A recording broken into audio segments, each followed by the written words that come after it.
Welcome to Sakshi APPSC group 2 పరీక్ష ఫిబ్రవరి 25వ తేదీన నిర్వహిస్తుంది. దీనికి కేవలం 20 రోజులు మాత్రమే ఉంది. ఇప్పుడు ఈ 20 రోజుల్లో ప్రిపరేషన్ ఎలా ఉండాలి, ఎలాంటి టాపిక్స్ పైన ఫోకస్ చేయాలి, అసలు మనం ఏం చేయకూడదు, ఏం చేయాలి అనే అంశాలపై ఇప్పుడు మనతో కృష్ణారెడ్డి సార్ గారు ఉన్నారు. సార్, కృష్ణారెడ్డి సారు మీకు తెలిసిందే, చాలా సీనియర్ ఫ్యాకల్టీ, చాలా బుక్స్ రాశారు ఆయన, and he's a senior mentor. Sir, welcome to Sakshi education dot com. Thank you sir. అసలు గ్రూప్ 2 ప్రిలిమ్స్ ఓవరాల్గా సిలబస్ ఏంటి? సాక్షి ఎడ్యుకేషన్.com వీక్షిస్తున్న అభ్యర్థులందరికీ స్వాగతం. ఈ పాటికే అభ్యర్థులంతా కూడా గ్రూప్ 2 పరీక్ష ప్రిలిమినరీకి సంబంధించి పూర్తిగా సన్నద్ధులై ఉన్నారు. ఈ 20 రోజుల్లో అభ్యర్థులు తమ యొక్క ప్రిపరేషన్కు మెరుగులు దిద్దుకోవాలి. సిలబస్, స్కీము అవన్నీ కూడా అభ్యర్థులపైన సమగ్రమైన అవగాహన ఉంది. ఈ 20 రోజుల్లో ఈ స్క్రీనింగ్ టెస్ట్లో ఉన్న 5 సెగ్మెంట్ల పైన అభ్యర్థులు ఇప్పటికే చదివి ఉన్న అంశాలను ఏ విధంగా వాటిని వారు పునశ్చరణ చేసుకోవాలి, అలాగే మెరుగులు దిద్దుకోవాలని మనం ఒకసారి పరిశీలిస్తే,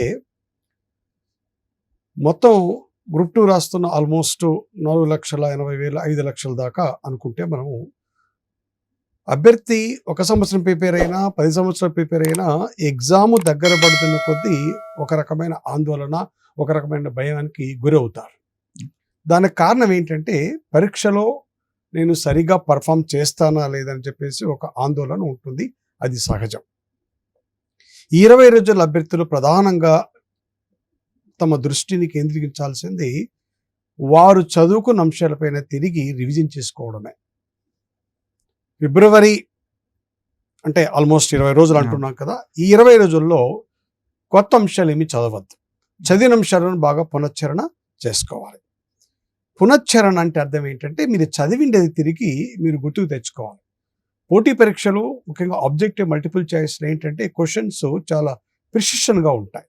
ఇచ్చిన 4 ఆప్షన్స్లో 4 ఐచ్ఛికాలలో ఆల్మోస్ట్ సమాధానాలు చాలా దగ్గరగా ఉంటాయి. అలా సమాధానాలు చాలా దగ్గరగా ఉన్నప్పుడు ఖచ్చితమైన ఆన్సరు అభ్యర్థి గుర్తించాలంటే విషయం పైన అభ్యర్థికి సమగ్రమైన పట్టు, ఆ విషయంలోని అంశాలపైన ప్రిసైజ్గా, చాలా కన్సైజ్గా, క్రిస్టల్ క్లియర్గా ఆ ఫ్యాక్ట్స్, ఫిగర్స్, పర్సంటేజ్ గుర్తుండాలి. లేకపోతే ఆ అభ్యర్థి యొక్క తప్పు ఆన్సర్ గుర్తించే పరిస్థితి ఉంటుంది. ఇది జరగాలంటే సబ్జెక్ట్ పైన అభ్యర్థి కనీసం అంటే ఒక 3-4 పర్యాయాలు రివిజన్ చేయాలి. సో ఈ పర్యాయం అభ్యర్థులు పూర్తిగా ఈ రోజు నుంచి ఆల్మోస్ట్ అంటే ఫిబ్రవరి 4వ తేదీ నుంచి రివిజన్కే వాళ్ళు ప్రాముఖ్యత ఇవ్వాలి. రివిజన్తో పాటుగా ప్రాక్టీస్ చేయాలి. ఎన్ని ప్రశ్నలు ప్రాక్టీస్ చేస్తే అంత మంచిది. ఈ ప్రాక్టీస్ చేసే సమయంలో అభ్యర్థి గుర్తుపెట్టుకోవాల్సిన అంశం ఏంటంటే, ఉదాహరణకు పాలిటీ ఉంది. ఇప్పుడు ఈ గ్రూప్ 2 ప్రిలిమినరీ ఎగ్జామ్స్లో పాలిటీ లేదు. 5 సెగ్మెంట్లో ఉన్న అభ్యర్థి అందరికీ తెలుసు. భారతదేశ చరిత్ర, అలాగే జాగ్రఫీ, ఇండియన్ జాగ్రఫీ, అలాగే ఏపీ జాగ్రఫీ, కరెంట్ అఫైర్స్, తర్వాత ఇండియన్ సొసైటీ, సామాజిక నిర్మితి, అలాగే మెంటల్ ఎబిలిటీ ఉంది. ఈ 5 అంశాలు స్క్రీనింగ్ టెస్ట్లో ఉన్నాయి. ఒక్కొక్క అంశం నుంచి 30 మార్కులు వస్తాయి. ఇవన్నీ కూడా ఆల్రెడీ అభ్యర్థికి తెలుసు కనుక దానిపైన మనం చర్చించడం అనవసరం ఈ సమయంలో. ఈ 5 సెగ్మెంట్లో వాళ్ళు ఏవైతే రివిజన్ చేయాలనుకుంటున్నారో, రివిజన్ అనేది అభ్యర్థులకు డబుల్ అడ్వాంటేజ్ అవుతుంది. ఉదాహరణకు భారతదేశ చరిత్ర మొత్తం సిలబస్ అభ్యర్థులు రివిజన్ చేయాలి మొత్తం సబ్జెక్టు వారీగా అంటే కనీసం అంటే ఒక 10 రోజులు పడుతుంది. కానీ భారతదేశ చరిత్ర పైన ప్రామాణికమైన ఒక 1000 ప్రశ్నలు ప్రాక్టీస్ చేస్తే 10 గంటలు అయిపోతుంది. అంటే 10 గంటల్లో మొత్తం భారతదేశ చరిత్ర అంతా కూడా రివిజన్ అయిపోతుంది. మామూలుగా చదవాలంటే వాళ్ళ కనీసం 15 డేస్ పెడితే, ఈ ప్రాక్టీస్ టెస్ట్ వల్ల మొత్తం సిలబస్ అంతా కూడా అతి తొందరగా ఏమవుతుందంటే రివిజన్ అవుతుంది. రెండవది ఏంటంటే, వాళ్ళకి ఎక్కడ వెలితి ఉందో, ఎక్కడ వాళ్ళకి సబ్జెక్ట్ పైన సరే సమగ్ర అవగాహన లేదో ఎప్పుడు తెలుస్తుంది? మీరు ప్రాక్టీస్ చేసినప్పుడు తెలుస్తుంది. చదివినప్పుడు తెలియదు. చదువుతున్నప్పుడు అక్కడ చదువుతుంటారు, విషయం అర్థమవుతుంటే ముందుకు వెళ్తుంటారు. కానీ ఎప్పుడైతే ఒక ప్రశ్న, కఠిన ప్రశ్న ఆన్సర్ చేసినప్పుడు ఆ ప్రశ్నకు ఆన్సర్ సరిగా రాకపోతే, అంటే ఆ అంశంలో, ఆ భాగంలో, ఆ పర్టికులర్ పార్ట్లో మీరు కొంత వెళుతుంది, దానిపైన ఫోకస్ చేసి, this is the greatest advantage of a going for a practice and revision. సరే, ఇప్పుడు మీరు ప్రాక్టీస్ టెస్ట్ అంటున్నారు. ప్రాక్టీస్ టెస్ట్లో ఎన్నో అన్ని చాప్టర్ వైజ్ ప్రాక్టీస్ టెస్ట్ ఉంటాయి, లేకపోతే మొత్తం కలిపి ఒక గ్రాండ్ టెస్ట్ లాగా ఉంటాయి. ఏవి ప్రాక్టీస్ చేస్తే, ఎలా ప్రాక్టీస్ చేస్తే బెటర్ అంటారు? సబ్జెక్ట్ వైజ్ వెళ్ళారనుకోండి, మళ్ళీ అంత మొత్తం వస్తుంటది. Yes, correct. ఇక 2 అంశాలు ఉన్నాయి మనకు. ఇప్పటికే అభ్యర్థులంతా కూడా వాళ్ళు చాప్టర్ వైజ్ ప్రాక్టీస్ చేసి ఉంటారు మోస్ట్లీ. అభ్యర్థి ఇప్పటికే బాగా సబ్జెక్ట్ పైన అవగాహన ఉంది, ఇక నేను కొత్తగా చదవాల్సిన అవసరం లేదనుకున్నప్పుడు ఫస్ట్ చాప్టర్ వైజ్ చేయాలి. చాప్టర్ వైజ్ ఆల్మోస్ట్ ఒక మొత్తం సబ్జెక్ట్ సంబంధించి ఒక 3 రోజులు 4 రోజుల్లో మొత్తం అన్ని సబ్జెక్టులు చాప్టర్ వైజ్ రోజుకి 8 నుంచి 10 గంటలు ప్రాక్టీస్ చేస్తే కంప్లీట్ చేయాలి. చాప్టర్ వైజ్ చేసిన తర్వాత మళ్ళీ ఈ ఎగ్జామ్ మోడల్లో, అంటే ఫర్ ఎగ్జాంపుల్ ఇండియన్ హిస్టరీ మొత్తం టోటల్ ఇండియన్ హిస్టరీ పైన కొన్ని ప్రాక్టీస్ టెస్ట్లు, టోటల్ భారత సమాజం పైన కొన్ని ప్రాక్టీస్ టెస్ట్లు, టోటల్ కరెంట్ అఫైర్స్ పైన కొన్ని ప్రాక్టీస్ టెస్ట్లు, టోటల్ జాగ్రఫీ అయినా కొన్ని ప్రాక్టీస్ టెస్ట్లు. ఫస్ట్ చాప్టర్ వైజ్ చేయాలి, మళ్ళీ సబ్జెక్ట్ వైజ్ కూడా చేయాలి. తరువాత ఎగ్జామ్కి 10 రోజుల ముందు కేవలం 150 క్వశ్చన్స్ వాళ్ళకు ఇస్తారు కదా, అంటే 2.5 గంటల టైంలో 150 క్వశ్చన్. అట్లా కనీసం అంటే ఒక 10 నుంచి 15 ప్రాక్టీస్ టెస్ట్లు చేస్తే టైం మేనేజ్మెంట్ తెలుస్తుంది, వాళ్ళ ప్రిపరేషన్ వెలితి ఎక్కడుందో తెలుస్తుంది. ఈ 3 విధాలుగా ముందుకు వెళ్ళాలి. చాప్టర్ వైజ్ చేయాలి, సబ్జెక్ట్ వైజ్ చేయాలి, ప్లస్ మోడల్ పేపర్ చేయాలి. ఇలా చేస్తే వాళ్ళకు సబ్జెక్ట్ పైన సమగ్ర అవగాహనతో పాటు ఆ యొక్క అంశం పైన వాళ్ళకు కాన్ఫిడెన్స్ కూడా పెరుగుతుంది. ఇది చాలా మంది అభ్యర్థులు చేయరు. ఇది very very very important. Sir, ఇప్పుడు ఇండియన్ హిస్టరీ తీసుకోండి, జియోగ్రఫీ తీసుకోండి, ఇవి చాలా వ్యాస్ట్ సబ్జెక్ట్స్. మీరు ప్రీవియస్ పేపర్స్తో ఏమైనా అనలైజ్ చేసి, అంటే ఇవే ఇంపార్టెంట్ టాపిక్స్, వీటికి ఎక్కువ వెయిటేజ్ ఉంటుంది, అలాంటివి ఏమన్నా ఉంటాయి? ఈ ప్రశ్న ఆల్మోస్ట్ 5 లక్షల మందికి కూడా ఉంది. అదే, ఏది ఇంపార్టెంట్, ఏది అన్ఇంపార్టెంట్. ఇంపార్టెంట్ అన్ఇంపార్టెంట్ అనేది పోటీ పరీక్షలో సాధారణంగా, ముఖ్యంగా ఆబ్జెక్టివ్ మల్టిపుల్ చాయిస్లో అన్ని క్వశ్చన్స్ కంపల్సరీ అయినప్పుడు రాదు. మెయిన్స్లో చెప్పండి ఇంపార్టెంట్ అన్ఇంపార్టెంట్ అని చెప్పచ్చు, ఇది డిస్క్రిప్టివ్ అయితే. ఎందుకంటే మెయిన్ ఎగ్జామినేషన్లో మీరు కొన్ని చాయిస్తో వదిలే చదివిన కూడా అడ్వాంటేజ్ ఉంది. ఎందుకంటే ఒక ప్రశ్న చదివారు, అందులో మీకు అర్థం ఆన్సరే తెలుసు అనుకోండి, 10 మార్కులు వస్తాయి, 10 మార్కులు కానీ 5 మార్కులు ఇస్తారు. కానీ ఆబ్జెక్టివ్ ప్రిలిమినరీ ఎగ్జామినేషన్లో మీకు ఆన్సర్ తెలుసుంటే మార్క్ వస్తుంది, లేదంటే రాంగ్ చేస్తే నెగిటివ్ పోతుంది. కనుక చాయిస్ తీసుకునే అవకాశం లేదు ఆబ్జెక్టివ్ మల్టిపుల్ చాయిస్లో అయినా. హవెవర్ అయితే ఇంపార్టెంట్ అన్ఇంపార్టెంట్ ఎప్పుడు ఒక అంశం పైన చెప్తామంటే, ఒక అంశం పైన పదే గత పరీక్షల్లో క్వశ్చన్ రిపీట్ అయింటే, అది గ్రూప్ 1 కావచ్చు, గ్రూప్ 2 కావచ్చు, ఎస్ఐ కావచ్చు, కానిస్టేబుల్ కావచ్చు, సివిల్ సర్వీసెస్లో కొన్ని అంశాలపైన పదే ప్రశ్నలు వస్తూ ఉంటాయి. కనుక కొన్ని అంశాలపైన పదే ప్రశ్నలు వస్తే ఆ ఏరియా ఏమంటాం మనం, ఇంపార్టెంట్ అంటాం. మనకు కూడా మామూలు పత్రికల్లో పదే ఒక వ్యక్తి కానీ ఒక నాయకుడికి కనిపిస్తుంటే ఆ నాయకుడిని ఏమంటే యాక్టివ్గా ఉన్నా ఉంటారు, ఎప్పుడో ఒకసారి కనిపించి వెళ్తే యాక్టివ్ లేరంటారు. క్వశ్చన్ కూడా ఎగ్జామ్ ఆ విధంగా సెట్ చేస్తారు. అయితే ఇక్కడ ఇంపార్టెంట్ అన్ఇంపార్టెంట్ ఎట్లా ఫోకస్ చేసుకోవాలంటే, ఈ సంవత్సరం అంటే ఇప్పుడు మనం గ్రూప్ 2 హిస్టరీలో కరెంట్ అంశాలు ఉండవు కనుక పెద్దగా దానిపైన. అయితే జాగ్రఫీ కానీ అలాగే సైన్స్ అండ్ టెక్నాలజీ కానీ కొన్ని అంశాలు ఉన్నాయి కదా, దీంట్లో కొన్ని కరెంట్ అంశాలు వస్తాయి. అఫ్కోర్స్ మనకు ప్రిలిమినరీ ఎగ్జామినేషన్ కరెంట్ అఫైర్స్ ఉంది కనుక జాతీయ, ప్రాంతీయ, అంతర్జాతీయ ప్రాముఖ్యత సంతరించుకున్న సబ్జెక్ట్లోని అంశాలు, వాటిపైన ఎక్కువ ఫోకస్ చేయాలి. ఇప్పుడు మన భారత సమాజం మనము ఫర్ ఎగ్జాంపుల్ చదువుతున్నాం అనుకుంది. ఈ మధ్యకాలంలో సుప్రీంకోర్టు జడ్జిమెంటు ఈ ట్రిపుల్ తలాక్ పైన, అలాగే వివాహ హక్కుల పైన, అలాగే వారసత్వ పైన కొన్ని జడ్జిమెంట్లు ఇచ్చింది. ఇప్పుడు ఏమవుతుంది, ఆ ఇండియన్ సొసైటీలో వివాహం అనే ఆ యొక్క టాపిక్ అనేది కాంటెంపరీ అంటే సమకాలీన ప్రాముఖ్యత సంతరించింది కనుక ఈ మధ్య కాలంలో సుప్రీంకోర్టు ఈ వివాహం పైన కానీ, కుటుంబం పైన కానీ, లేదా విడాకుల పైన కానీ ఇచ్చిన తీర్పులేమి, లేదా ఈ మధ్యనే ప్రభుత్వం కొన్ని చట్టాలలో మార్పులు చేస్తుంది, ముఖ్యంగా పోక్సో యాక్ట్లో కొన్ని మార్పులు చేస్తుంది. ఆ చట్టం పైన ప్రత్యేకంగా దృష్టి పెట్టాలి. ఎక్కడైతే సబ్జెక్ట్లో కరెంట్ ఈవెంట్స్కు అనుసంధానమై ఉంటాయో వాటిపైన మనం ఫోకస్ చేయాల్సిన అవసరం ఎంతైనా ఉంటుంది. అక్కడ మన ఇంపార్టెంట్ అంటాం. ఇక మీరు అన్నట్లు హిస్టరీ ఇది వాస్ట్. అయితే అభ్యర్థులు హిస్టరీ అనగానే డేట్లు, సంఘటనలు అనుకుంటారు, అది చాలా తప్పు. గత 20 సంవత్సరాలుగా సివిల్ సర్వీసెస్ కానీ, గ్రూప్ 1 కానీ, గ్రూప్ 2 కానీ డేట్ల పైన అడిగిన క్వశ్చన్లు మొత్తం 30 క్వశ్చన్లు హిస్టరీలు అనుకుంటే కేవలము 2-3 క్వశ్చన్లు, అవి కూడా ఇంపార్టెంట్ డేట్స్. కనుక చరిత్ర పైన సామాజిక, అలాగే ఆర్థిక, సాంస్కృతిక, వారసత్వ అంశాలు ఏవైతే ఉంటాయో వాటిపైన ఫోకస్ చేయాలి. ఆ యొక్క రాజకీయ అంశాల యొక్క నేపథ్యం ఏదైతే ఉంటుందో ఆ రాజకీయ అంశాలకు నేపథ్యం ఉన్న కొన్ని డేట్లు మాత్రమే అభ్యర్థులు ఫోకస్ చేసుకోవాల్సిన అవసరం ఏర్పడుతుంది. ప్రధానంగా మీరు ఫోకస్ చేయాల్సింది సాంస్కృతిక, అలాగే సామాజిక, అలాగే కట్టడాలు, ఆయా కాలంలో ఆ యొక్క పరిపాలకులు ప్రవేశపెట్టడం యొక్క వినూత్నమైన పరిపాలన అంశాలు ఏమైనా ఉన్నాయా వాటిపైన ఫోకస్ చేయండి. అంతేగాని ఈ రాజకీయ చరిత్ర పైన ఎక్కువగా ఫోకస్ చేయాల్సిన అవసరం లేదు. ముఖ్యంగా మనం హిస్టరీ తీసుకున్నప్పుడు, అలాగే జాగ్రఫీ తీసుకున్నప్పుడు అభ్యర్థులకు ప్రధాన గుర్తించవలసింది ఏంటంటే సమకాలీన ప్రపంచంలో పర్యావరణంలో వస్తున్న యొక్క మార్పులు, కేంద్ర రాష్ట్ర ప్రభుత్వాలు చేపడుతున్న యొక్క అభివృద్ధి కార్యక్రమాలు, ముఖ్యంగా ప్రాజెక్టులు, వాటికి సంబంధించినవి, ముఖ్యంగా డెమోగ్రఫీ, అలాగే ఎకనామిక్ జాగ్రఫీ. ఎకనామిక్ జాగ్రఫీ అనేది ఏంటంటే చాలా ఇంపార్టెంట్. ఒక దేశం యొక్క ప్రగతికి జాగ్రఫీ చాలా ఇంపార్టెంట్. అక్కడ లభిస్తున్న మినరల్స్ కానివ్వండి, లేకుండా అక్కడ ఉన్న నదులు కానివ్వండి, ప్రాజెక్టులు కానివ్వండి, పండే పంటలు కానివ్వండి, ఇవన్నీ కూడా ఒక దేశ అభివృద్ధికి ముఖ్యం. ప్రధానంగా వాటిపైన ఫోకస్ ఉంటుంది. సో అట్లా అంశాలపైన అభ్యర్థులు దృష్టి పెడితే ఇతరుల కంటే ఎక్కువ మార్కులు సాధించే అవకాశం ఉంటుంది. సో ఇది ఇంపార్టెంట్, అన్ఇంపార్టెంట్ అంశానికి అభ్యర్థులు మనం ఇచ్చే నిర్వచనం. సార్, ఇప్పుడు కరెంట్ అఫైర్స్ ఈ 20 డేస్లో ఎలా ప్లాన్ చేసుకోవాలి?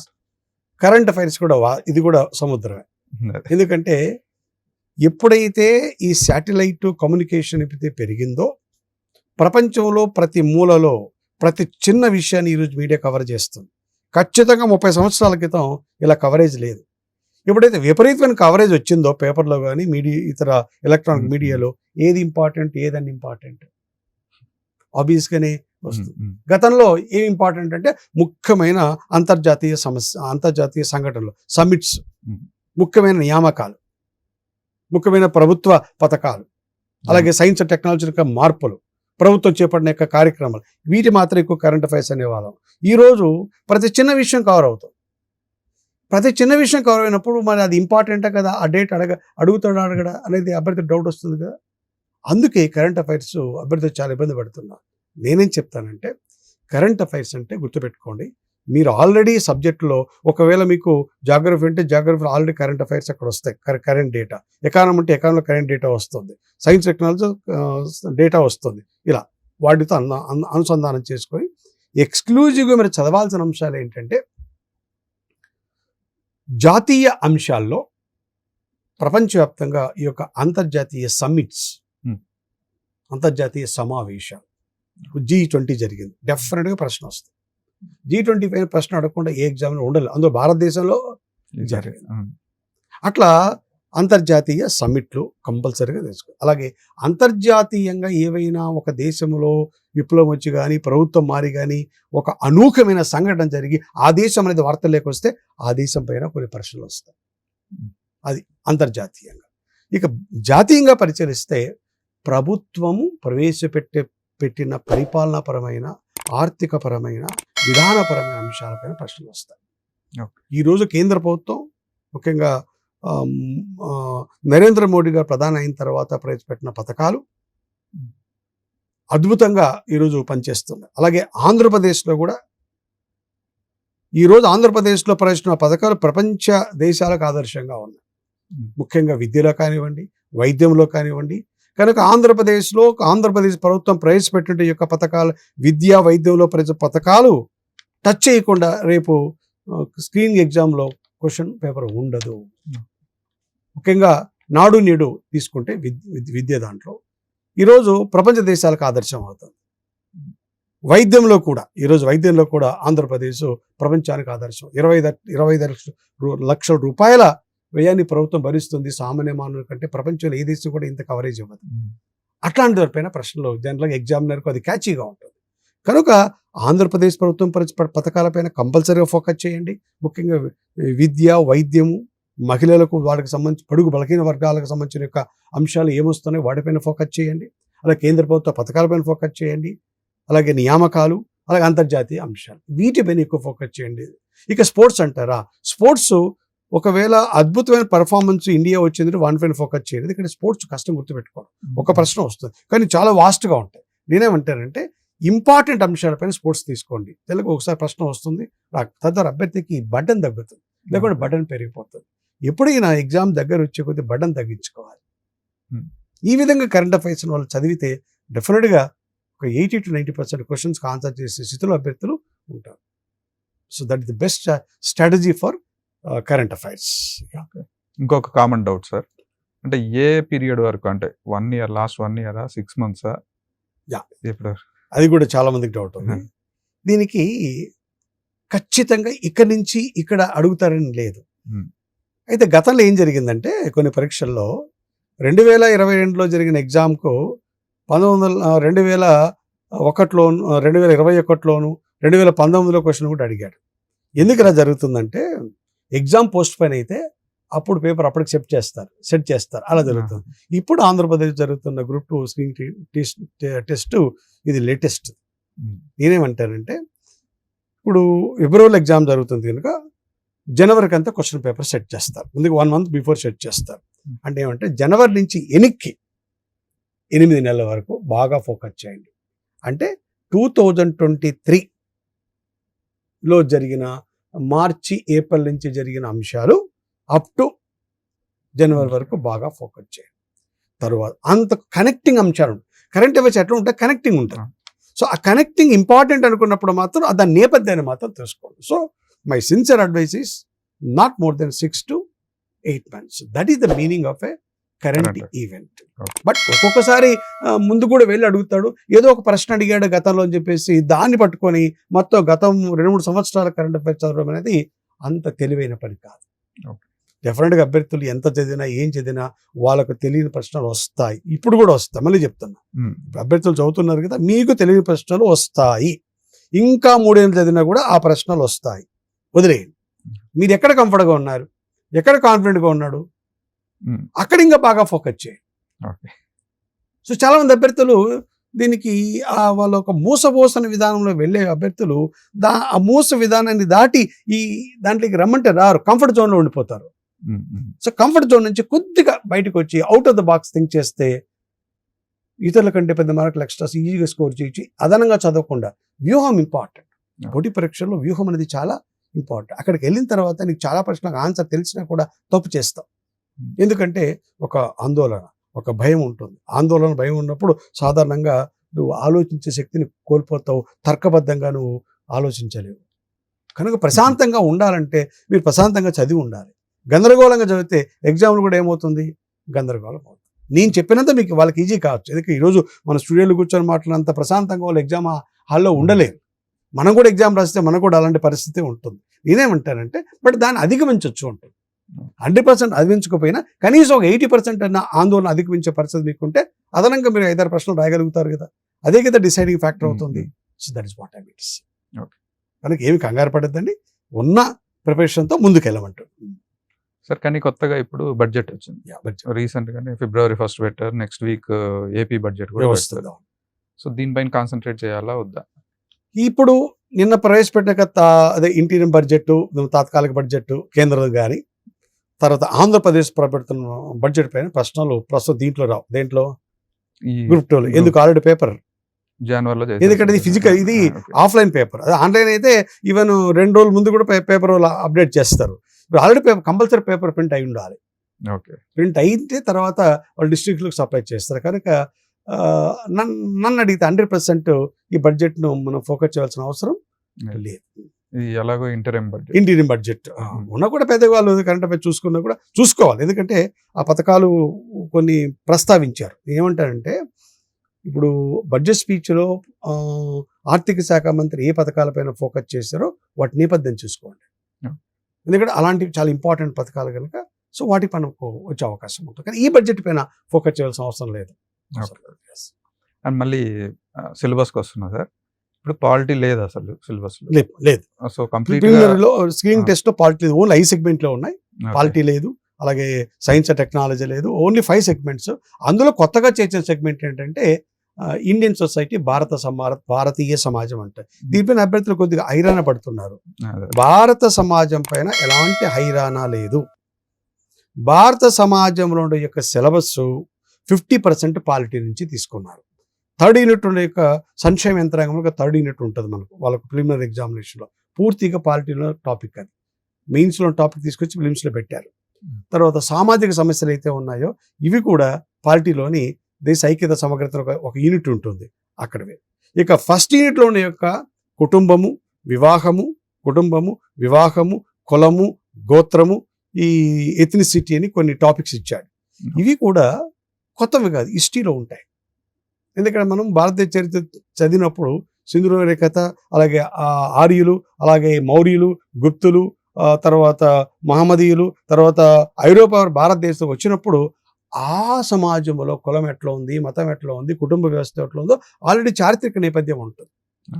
కానీ వాళ్ళు కొత్తగా నేర్చుకోవాల్సింది ఇండియన్ సొసైటీలో ఒక 20 to 30% మాత్రమే. ఏంటంటే ఈ కుటుంబము, వివాహము, కులము, గోత్రము, ఎథ్నిసిటీ దానికి కొంత శాస్త్రీయ నేపథ్యం. కొంతమంది సామాజిక శాస్త్రవేత్తలు ఈ కుటుంబం గురించి, వివాహం గురించి ఏమి చెప్పారు, సోషియాలజిస్ట్ అంటూ, అది కూడా పూర్తిగా అక్కర్లేదు. ఆ నేపథ్యం చూసుకుంటే చాలు, కంఫర్టబుల్గా వాళ్ళు 30 మార్క్స్ ఉంటుంది ఇండియన్ సొసైటీలో. I think they can easily score 25 marks. చిన్న ఎఫర్ట్తోనే వాళ్ళు. చాలా మంది హైరాణ పడుతున్నారు, అవసరం లేదు. ఓకే సార్, మళ్ళీ కమింగ్ బ్యాక్ టు ఈ 20 days కోసమే. 20 days అయితే మీరైతే డైలీ రొటీన్ కానీ ఒక స్టాండర్డ్ ప్లాన్ కానీ ఎలా ఫాలో అవ్వమంటారు? పోటీ పరీక్షలు ప్రిపరేషన్కు కంపల్సరిగా ప్రణాళిక ఉండాలి. ప్రణాళిక కట్టుబడి ఉండాలి. మనము చాలా అంటుంటాం, everybody plans to work but difficulties work to plan. అది చాలా ఇంపార్టెంట్. ప్లాన్ చేసుకోవడం ఎంత ముఖ్యమో ఆ ప్లాన్కి అనుగుణంగా మీరు చదవడం కూడా అంతే ముఖ్యం. అయితే ఒక గుర్తుపెట్టుకోండి, ప్లాన్ చేసుకోండి.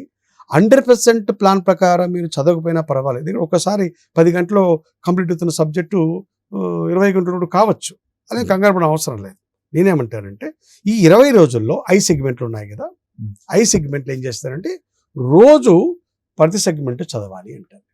ఎందుకంటే మొత్తం రోజుకు మీరు ఒక 10-12 గంటల ఇప్పుడు చదవాల్సిందే. ప్రస్తుతం ఈ రోజు నుంచి ప్రతి అభ్యర్థి కనీసం రోజుకు అన్నీ తీసేసి, ఇప్పుడు కోచింగ్ కూడా అన్ని కంప్లీట్ అయిపోతాయి, 10 నుంచి 12 గంటలు చదివి తీరాల్సిందే. సాధ్యమే. అంతా కూడా యువకులు వాళ్ళేమి ఇబ్బందులే ఉండవు కనుక 10 నుంచి 12 గంటలే, కంటిన్యూస్గా కాదు. హిస్టరీ ఒక 2 గంటలు అట్లా వాళ్ళకి ఏదైతే ఈజీ అనిపిస్తుందో అలా తీసుకొని అసలు కంపల్సరీగా 10 సబ్జెక్టు 10 రోజు చదవాలి. ఎందుకు అలా చెప్తున్నానంటే హిస్టరీ కంప్లీట్ చేసి జాగ్రఫీకి 3 రోజులు పట్టింది, జాగ్రఫీ 2 రోజులు పట్టింది, కరెంట్ అఫైర్స్ 2 రోజులు పట్టింది, మళ్ళీ 15 రోజుల తర్వాత మళ్ళీ హిస్టరీకి వస్తే హిస్టరీ మర్చిపోతారు. కనుక రోజు ప్రతి సబ్జెక్టు మీరు చదవాలి. చదివిన వెంటనే మళ్ళీ నైట్ టైము వచ్చి ఒక సింపుల్ టెక్నిక్ చెప్తాను. ఆ రోజు ఏం చదివారో మీరు నిద్రకు ఉపక్రమించే ముందు ఒక్కసారి కళ్ళు మూసుకొని మొత్తం సబ్జెక్ట్ అంతా మీరు ఏం చేసుకోవాలా, మననం చేసుకోవాలి. ఎప్పుడైతే మనం చేసుకుంటారో అలా నిద్రపోతే ఆ యొక్క అంశాలు మన బ్రెయిన్లో అలాగే స్టెబిలైజ్ అవుతుంది. ఎందుకంటే నిద్రపోయిన తర్వాత మరి ఎలాంటి ఆలోచన ఉండవు కదా. కనుక సిమెంట్ ఎలా అయితే వేసిన తర్వాత 12 గంటలు అలాగే ఉంచేస్తామో స్టెబిలైజ్ కావడానికి, మన ఆలోచన కూడా స్టెబిలైజ్ కావాలంటే నైట్ టైం ఏమిటంటే పడుకునే ముందు అన్ని సబ్జెక్టులు ఒకసారి ఏం చదివారో కళ్ళు మూసుకొని అలా అనుకుంటే డెఫినెట్గా అది మీకు సబ్కాన్షియస్లో స్టాండర్డ్ మెమరీగా ఉండిపోతుంది. ఈ టెక్నిక్ పాటించారు. సో అభ్యర్థులు ఇంకా ఏంటంటే మార్కెట్లో చాలా పుస్తకాలు వచ్చాయి, ఇంకా వస్తూనే ఉంటాయి. పక్కవాడు డిస్కస్ చేస్తుంటారు, ఈ ప్రశ్న నీకు తెలుసా అంటాడు, ఈ విషయం తెలియకపోవచ్చు. కనుక తెలుసా తెలియదా, ఈ బుక్ బాగుందా అనే చర్చ ఇక చేయొద్దంటారు. ఈ 20 రోజుల్లో నువ్వు ఒక మునిలాగా, అంటే ఎవరితోనూ మాట్లాడకుండా నువ్వు ఏం చదువు వాటిని రివిజన్ చేసుకో. పక్క వాళ్ళతో చర్చ చేయొద్దు ఇక. ఎందుకంటే పక్క వాళ్ళతో చర్చ చేస్తే వానికి తెలిసినవి నీకు తెలియవు, నీకు తెలిసినవి వానికి తెలియవు. వానికి తెలిసిన నీకు తెలియకపోతే నీళ్ళు ఏం స్టార్ట్ అవుతుంది, ఒక రకమైన ఆందోళన స్టార్ట్ అవుతుంది. కనుక so no comparisons. You are the best judge for yourself. నీకు మించిన న్యాయమూర్తి ఎవడూ లేడు. ఎందుకంటే నీ యొక్క ప్లస్లో మైనస్ నీకు బాగా తెలుసు, నీ స్ట్రెంగ్త్ నీకు బాగా తెలుసు. ఈ టైంలో కంపారిజన్ చేయొద్దు. ఎలాంటి గ్రూప్ డిస్కషన్స్ ఇంతకుముందే చేసి ఉండాలి, ఇప్పుడు గ్రూప్ డిస్కషన్స్ చేయొద్దు. అలాగే కొత్త రెఫరెన్స్ బుక్స్ ఇప్పటి నుంచి కొత్త ఏ బుక్ చదవద్దు, బట్ ప్రాక్టీస్ చేయమని చెప్తాను. Do practice test but don't read any other new book. ఒకవేళ ఏదైనా చదవడం అంటే మళ్ళీ పూర్తిగా మానేయకూడదు. 2 అంశాలు ఉంటాయి, రీడింగ్ వేరు, రెఫరెన్స్ వేరు. రీడింగ్ అంటే పేజ్ 1 నుంచి పేజ్ 30 వరకు పోవడం. రెఫరెన్స్ ఏంటంటే మీరు చదువుతున్నారు, ఉదాహరణకు కుటుంబం అనే వ్యవస్థ పైన చదువుతున్నారు, ఒక డౌట్ వచ్చింది, డౌట్ వచ్చినప్పుడు ఆ కుటుంబము దగ్గర ఎక్కడ డౌట్ వచ్చిందో ఆ పేజీకి వెళ్ళి అక్కడ రెఫర్ చేయాలి, సంప్రదించాలి. బట్ డోంట్ రీడ్ ఎంటైర్ కుటుంబం చదవద్దు. కుటుంబంలో ఏ పాయింట్ అయితే డౌట్ వచ్చిందో ఆ పాయింట్ ఏం చేయాలి మీరు? రెఫరెన్స్ వేరు, రీడింగ్ వేరండి. Reading is different and reference reference చేయండి. ఇప్పుడు మీరు చదువుతున్నప్పుడు ఒక డౌట్ వస్తుంది. ఇప్పుడు ఉదాహరణ భారతదేశంలో సంభవిస్తున్న పరిణామాల్లో ఫెమినైజేషన్ ఆఫ్ వర్క్ అని ఒక పదం వచ్చింది. ఫెమినైజేషన్ ఆఫ్ వర్క్ అంటే ఈరోజు స్త్రీలు పురుషులతో సమానంగా అన్ని చేస్తున్నారు. ఇది స్త్రీ చేసే పని అనేది లేదు ఈరోజు. కనుక స్త్రీలు అన్ని పనులు చేస్తున్నారు కనుక this is called feminisation of the work అంటారు. అది మీకు తెలియదు అనుకోండి, ఆ ఫెమినైజేషన్ వర్క్ అనే చాప్టర్లో ఆ టాపిక్ మాత్రమే చదవండి, మిగతా మళ్ళీ మూసేయాలి. This is called reference. అలా చేయాలి. సార్ ఇప్పుడు ఈ ప్రిలిమ్స్లో గ్రూప్ 2 ప్రిలిమ్స్లో డిఫికల్టీ లెవెల్ ఎలా ఉంటుంది? Questions difficulty level. మంచి ప్రశ్న. గత 4-5 సంవత్సరాల నుంచి పరిశీలిస్తే గ్రూప్ 1 కానీ గ్రూప్ 2 కానీ కానిస్టేబుల్ కానీ ప్రశ్నల స్థాయి, ప్రశ్నల ప్రమాణాలు, అడిగే తీరు మారిందండి. డెలిబరేట్గా మార్చేశారు, మారాలి కూడా. కనుక ఈ పర్యాయం కూడా గ్రూప్ 2లో ప్రామాణికంగా ప్రశ్నలు ఉంటాయి. గతంలో మనము టీఎస్పీఎస్సీ చూసాం, ఏపీపీఎస్సీలో గ్రూప్ 1 జరిగింది, గతంలో 2 గ్రూప్ 1 జరిగాయి. ఏపీపీఎస్సీ ద్వారా ఇతర ఎగ్జామ్ జరిగాయి. అలాగే police recruitment board, constable exam పరిశీలిస్తే సివిల్ సర్వీసెస్ కంటే స్టాండర్డ్ ఉంది పేపర్. కనుక ప్రమాణాలు పెరిగాయి. ప్రమాణాలు పెరిగాయంటే ఏదో ఒక వ్యాక్యూమ్లో ప్రశ్నలు వస్తాయని కాదు. అన్ని రకాల ప్రశ్నలు ఉంటాయి. 150 ప్రశ్నల్లో కాగ్నిటివ్ అంటే జ్ఞానాత్మకంగా అడిగే ప్రశ్నలు ఉంటాయి, అంటే నేరుగా ప్రశ్నలు వస్తాయి. ఇప్పుడు ఉదాహరణకు ఆంధ్రప్రదేశ్లో ఎన్ని ఈ సెల్ఫ్ హెల్ప్ గ్రూప్ సంఘాలు ఉన్నాయని డైరెక్ట్ ప్రశ్న. ఎంతమంది సభ్యులు ఉన్నాయంటే డైరెక్ట్ ప్రశ్న. అవి అడుగుతాడు. దాంతోపాటు ఏమడుగుతాడు? ఈ స్వయం సహాయక బృందాల పనితీరును మొత్తం పర్యవేక్షించేది ఎవరు అని అడుగుతాడు. So this is cognitive. అలా వస్తాయి. కనుక అవగాహనతో కూడిన అంశాలు వస్తాయి, అలాగే అనువర్తన అంశాలు ఉంటాయి. అయితే ఈ కాగ్నిటివ్ క్వశ్చన్స్ ఏవైతే ఉన్నాయో, డేట్లు, వ్యక్తుల పేర్లు, అవి చదివింటే గుర్తుంటే రాస్తారు, లేకుంటే వదిలేస్తారు. దీంట్లో అభ్యర్థి చేసేది ఏమీ లేదు. ఉదాహరణకు ప్రస్తుతం భారతదేశంలో ఈ సెల్ఫ్ హెల్ప్ గ్రూప్ అత్యధికంగా ఏ రాష్ట్రంలో ఉన్నాయని అనుకోండి, తెలిస్తే ఆన్సర్ రాస్తారు, తెలియకపోతే ఆన్సర్ రాయలేరు. అది ఏం చేయలేవు. కానీ దానికి ఇంకోటి ఏమిటంటే అభ్యర్థి అవగాహన పైన అడుగుతారు. అసలు ఈ సెల్ఫ్ హెల్ప్ గ్రూప్ అనే కాన్సెప్ట్ ఉద్దేశం ఏంటి అంటే ఇది ఫ్యాక్ట్ కాదు, అవగాహనకు సంబంధించినది. కనుక అట్లాగా సో ఫ్యాక్ట్స్ ఫిగర్స్ వచ్చిన చోట ఏమీ చేయలేవు కనుక వదిలేసుకోవచ్చు.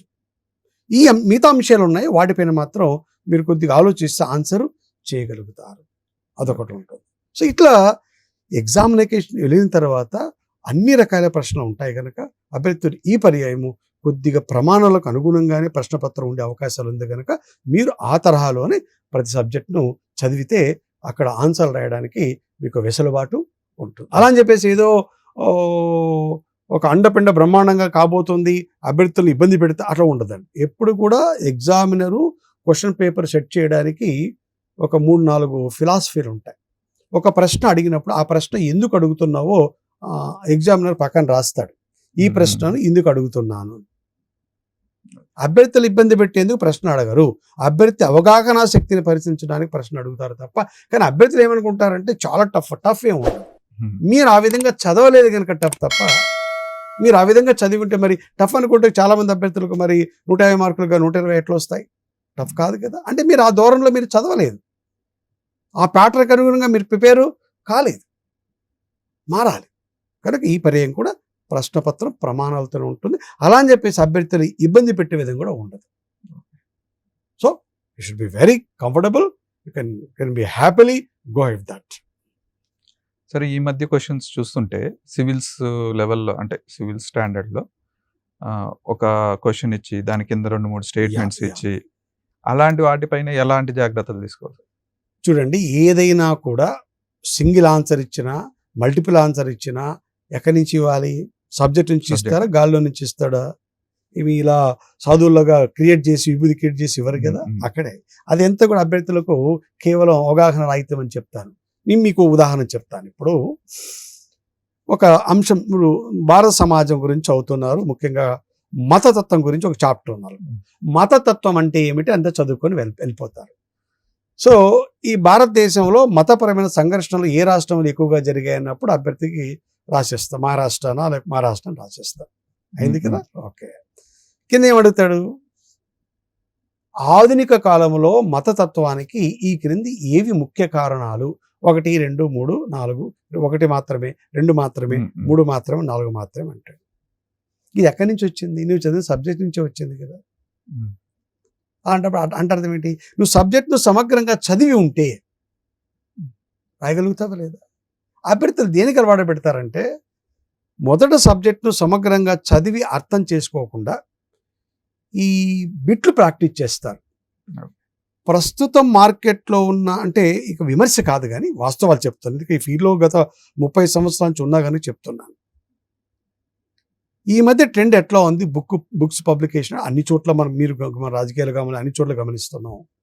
పోటీ పరీక్షలకు ఎవరైతే ప్రిపేర్ అవుతున్నారో వాళ్ళే బుక్లు పబ్లిష్ చేస్తున్నారు. 90% బుక్స్ మార్కెట్ ఉండేటివి సబ్జెక్టుతో సంబంధం లేని వారు రాసినారు. బీటెక్ వాడు పాలిటీ బుక్ రాస్తాడు, ఎంఎస్సి కెమిస్ట్రీ చదివిన వాడు జాగ్రఫీ బుక్ రాస్తాడు. అలాగా మార్కెట్లో ఇప్పుడు చాలా పుస్తకాలు ఉన్నాయండి. అవి చదివి అవే ప్రామాణిక పుస్తకాలు అనుకుంటున్నారు. తప్పు. మేము సివిల్స్ ప్రిపేర్ అయినప్పుడు, లేదా మీరు ప్రిపేర్ అయినప్పుడు కూడా మనకు ఎవరు చెప్పేవారు పాఠాలు? ఆ సబ్జెక్ట్లో కనీసం 30 సంవత్సరాల అనుభవం ఉండి యూనివర్సిటీలో స్థాయి చెప్పిన వాళ్ళు చెప్పేవాళ్ళు. ఈరోజు ఒకవైపున సివిల్ సర్వీస్ కోచింగ్ తీసుకుంటూ రెండో వైపున గ్రూప్ 2 కోచింగ్ ఇస్తారు. వాడు బీటెక్ సివిల్ ఇంజనీరింగ్ చదివి క్లాస్లోకి వచ్చి పాలిటీ చెప్తారు. ఎలా సాధ్యమవుతుందని? సాధ్యం కాదు. చిన్న ఉదాహరణ చెప్తాను మీకు, ఎందుకు అభ్యర్థులంతా గమనించండి. ఆర్టికల్ 340 ప్రకారం జాతీయ స్థాయిలో ఒక వెనుకబడిన తరగతుల కమిషన్ ఏర్పాటు చేయాలని ఉంది 340లో. అలాగే ఆర్టికల్ 338B ప్రకారం దానికి రాజ్యాంగ ప్రతిపత్తి కల్పించారు. మాలాంటి సబ్జెక్ట్ ఎక్స్పర్ట్లు తప్ప ఈ రెండు మధ్య తేడా 90% పీపుల్కి తెలియదు. వాడేమంటున్నాడు? 340 ప్రకారం జాతీయ వెనుకబడిన తరగతి సంఘం కమిషన్ అనేది రాజ్యాంగబద్ధ సంస్థ అంటున్నాడు. తప్పు. 338B ప్రకారం ఇది రాజ్యాంగ సంస్థ. మరి ఆల్రెడీ ఆర్టికల్ 340 ఉన్నాడు, మళ్ళీ 338B ఎందుకు? ఇది సబ్జెక్టు పీజీలో చేసి కనీసం అంటే 10-20 సంవత్సరాల సబ్జెక్ట్ చెప్తే కానీ అర్థం కాని ఇంట్రికసీసు ఇవి తెలియకుండా అభ్యర్థులు ఇబ్బంది పడుతున్నారు. కనుక నేను చెప్తానంటే అవి ప్రమాణాలు కాదు అంటున్నాను. మీరు చదివే పుస్తకాలు ఏవైతే ఉన్నాయో అవి ప్రామాణిక అంశాలు కాదు, అవి నిష్ణాతులు రాసిన పుస్తకాలు కాదు. అందుకే అభ్యర్థులకు ఎగ్జామ్లో నష్టం జరుగుతుంది. కానీ జాగ్రత్తగా ఉన్నాయి. స్టాండర్డ్ బుక్స్ తీసుకొని మీరే ఫ్రేమ్ చేసుకోండి క్వశ్చన్స్. ఇప్పుడు మతత్వం గురించి చదువుతున్నారు కదా, మతత్వం గురించి జరుగుతున్నప్పుడు మీరు చదివిన తర్వాత క్వశ్చన్స్ ఏం రావచ్చు, అభ్యర్థి ఆలోచన చేయాలి. ఎందుకంటే ఈ రోజుల్లో అభ్యర్థులకు ఆలోచన చేయడం ఇష్టమే లేదు. ఎవరినో ఒకరిని అనుసరిస్తారు, ఎవరో ఒకరు చెప్పింది అది గుడ్డిగా వాళ్ళు నమ్ముతారు. ఎప్పుడైతే మీరు ఆలోచన మానేస్తారో మీరు తెలివితేటలు పెరగవు. చదువుతున్న వెంటనే ఈరోజు ఏం చదివినా, ఎందుకు చదివినా, క్వశ్చన్స్ ఏమొస్తాయని ఆలోచన చేయకపోతే మీరు ఎంత కోచింగ్ తీసుకున్నా, ఎన్ని పుస్తకాలు తీసినా ఆశించిన యొక్క ఫలితాలు రావు. A reader must be a thinker అంటాను. ఆలోచన చేయాలి. ఎందుకు ఇలా జరిగింది, నేను అనుకున్నది ఏంటి, ఇక్కడ వచ్చిన క్వశ్చన్స్ ఏంటి, ఎందుకు ఆ యొక్క వైవిధ్యం వస్తుంది అనేది అభ్యర్థులు ఆలోచించారు. అలా చేస్తే అభ్యర్థులు కంఫర్టబుల్గా ఆ యొక్క స్క్రీనింగ్ టెస్ట్ క్లియర్ చేస్తారు. ఎలాగో 1:15 లేకుంటే 1:15 అనేది లేదు. నేనేం చెప్తున్నానంటే sakshiyeducation.com వేదికగా అభ్యర్థులు లక్షల మంది అభ్యర్థుల యొక్క ప్రతినిధిగా చెప్తున్నా, ప్రిలిమినరీ స్క్రీనింగ్ టెస్ట్లో కట్ ఆఫ్ను అంటే 1:50 ఇంకా వాళ్ళు అధికారంగా ప్రకటించలేదు, అట్లీస్ట్ 1:50 కానీ 1:75 చేయండి అంటున్నా. ఎందుకంటే గ్రామీణ ప్రాంత అభ్యర్థుల్లో వివిధ నేపథ్యంలో పరీక్ష రాస్తారు. రెండవది నోటిఫికేషన్లు టైం షెడ్యూల్లో రావట్లేదు. సివిల్ సర్వీసెస్ 12 1:15 తీస్తారు. ఎందుకంటే నా 35 సంవత్సరాల చరిత్రలో సివిల్ సర్వీసుల ప్రిలిమినరీ ఎగ్జామ్ ఇంతవరకు పోస్ట్ పోన్ కాలేదు. ఒక్క షెడ్యూల్ కూడా మార్చలేదు. కనుక అభ్యర్థులు రెడీ అయి ఉంటారు.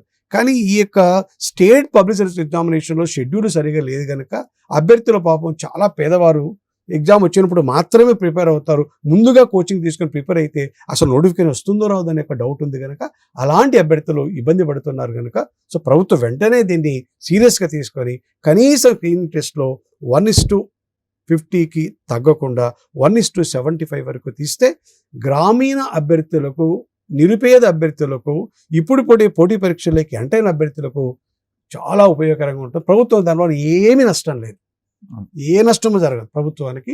ఇది ప్రభుత్వం ఈ అంశాన్ని సీరియస్గా తీసుకోవాలని చెప్పేసి sakshiEducation.com తరఫున మనంతా మరొకసారి ప్రభుత్వానికి ఈ అంశాన్ని వినవస్తున్నాం. కనుక అభ్యర్థులు కూడా ఊరట ఇచ్చిన వాళ్ళం అవుతాం. ఇది ప్రభుత్వం తప్పనిసరిగా పరిగణించాలని చెప్పేసి నేను కూడా వ్యక్తిగతంగా ప్రభుత్వానికి విజ్ఞప్తి చేస్తున్నాను. ఎందుకంటే అభ్యర్థులు తరపునే మనం ఈరోజు మాట్లాడుతున్న అవసరం ఇప్పుడు వాళ్ళకు ఒక వేదిక లేదు. సో మనలాంటి వేదిక ద్వారా ప్రభుత్వానికి ఇక సమస్యలు మనం చెప్పాల్సిన అవసరం మనకు నైతిక బాధ్యత ఉందని చెప్పేసి నేను అనుకుంటున్నాను. అండ్ చివరిగా సార్ ఇప్పుడు 2 ఇబ్బందులు ఉన్నాయి ఎగ్జామ్ రాసేటప్పుడు. ఒకటి వచ్చి టైం మేనేజ్మెంట్, ఇంకొకటి వచ్చి నెగిటివ్ మార్కింగ్. ఈ రెండింటిని ఎలా అడ్రస్ చేస్తారు? Very serious problem is the negative marks. సరే, నెగిటివ్ మార్క్స్ యాక్చువల్గా మేము వద్దని చెప్పాము, కానీ గవర్నమెంట్ పాలసీ మ్యాటర్ తీసుకుని పెట్టిపోతుంది. నేనేమంటే అభ్యర్థులకు నెగిటివ్ మార్క్స్ వల్ల సీరియస్గా చదివే అభ్యర్థులకు అడ్వాంటేజ్. అంటే నువ్వు ఫ్లూక్లో అంటే ఏదో అలా గుడ్డెద్దు చేతిలో పడినట్లుగా ఆన్సర్ చేసే పరిస్థితి ఎవరికి ఉంటుంది? చదవను అనుకుంటా, చదివిన వానికి ఆ పరిస్థితి రాదు కదా. సో సీరియస్ చదివే అభ్యర్థులకు నెగిటివ్ మార్కింగ్ అడ్వాంటేజే. ఓకే, నెగిటివ్ మార్క్ లేకపోతే మంచిదే, 10 పక్క పెట్టేది అడ్వాంటేజ్. మరి ఎలా దీన్ని అధిగమించాలంటే నేను ఒకటే చెప్తున్నా, ఇక్కడ ఇంటెలిజెన్స్ గెస్సింగ్ కూడా చేయొచ్చండి.